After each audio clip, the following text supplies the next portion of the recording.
Hey, what's up guys? Gons here for this week's word of encouragement. I'm going to go to a classic passage, Luke 10, verse 27. And he answered, "You shall love the Lord your God with all your heart, and with all your soul, and with all your strength, and with all your mind, and your neighbor as yourself." Now this is the parable of the Good Samaritan, where a lawyer stood up and asked Jesus, "Teacher, what shall I do to inherit eternal life?" And Jesus responds by asking, "What is written in the law? How do you read it?" And this is his response, that you shall love the Lord your God with all your heart, and with all your soul, and with all your strength, and with all your mind, and your neighbor as yourself. And Jesus confirms this. Now I want to really point out something here. The love that is mentioned here is agape, the agape love. I love, it's a wish well, take pleasure in, long for, and it denotes the love of reason and esteem. It's not a romantic love. And I bring that up this week because of all the talks about gay marriage being legalized in America.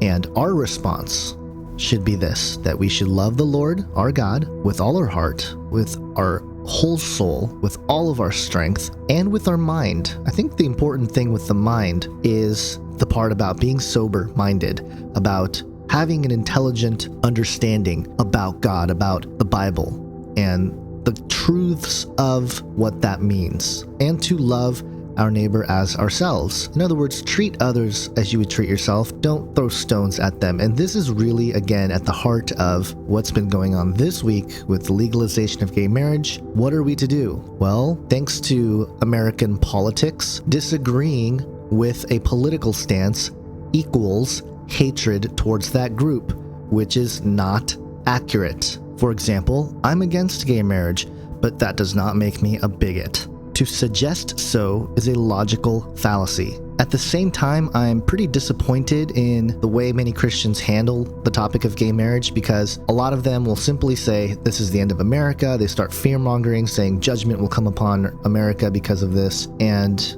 absolutely, maybe. And I don't agree with gay marriage at all from my biblical worldview, but it doesn't mean we can't treat people with a brotherly love, with a kind of respect that they deserve for being human beings. And this is really the heart of the word of encouragement this week, because I want people to really internalize this idea of loving others. Love God first, because that's where the source of love comes from. And do it with your heart, your soul, your strength, and your mind. All the aspects of our being. And the love your neighbor part will come much easier, I think.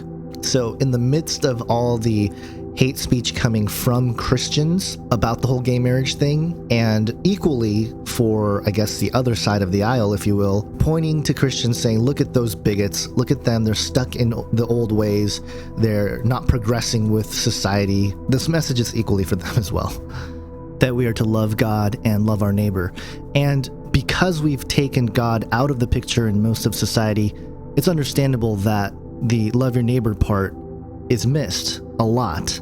And what we see a lot on the internet these days is sort of a inconsistent worldview where they preach tolerance and acceptance and all this stuff. Yet if you're against certain ideals like gay marriage, oh, you're a bigot, you're an idiot, blah, blah, blah.